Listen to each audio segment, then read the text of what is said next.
Venerdì 17 dicembre, San Lazzaro, è il 351esimo giorno dall'inizio dell'anno, ne mancano 14 al termine. Il sole sorge alle 7:45 e tramonta alle 16:29.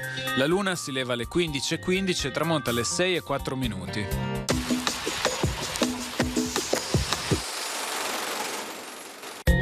Muore a Venezia il barone Giorgio Franchetti. Fine pianista e appassionato raccoglitore d'opere d'arte, comprò nel 1896 la Cadoro, celeberrimo palazzo sul Canal Grande, facendone poi donazione allo Stato il 19 maggio 1916 affinché le preziose raccolte d'arte divenissero di pubblico godimento. Le ceneri del generoso donatore, racchiuse in un'urna romana, furono collocate sotto il pavimento musivo del porticato a terreno della Cadoro.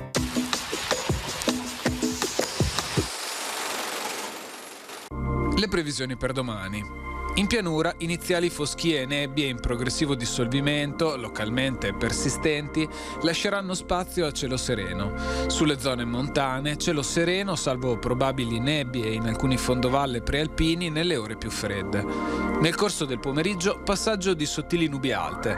Dopo il tramonto probabili nuove riduzioni della visibilità in pianura. Temperature minime senza notevoli variazioni, massime in calo sulle zone montane e sulle zone di pianura interessate da nebbie persistenti.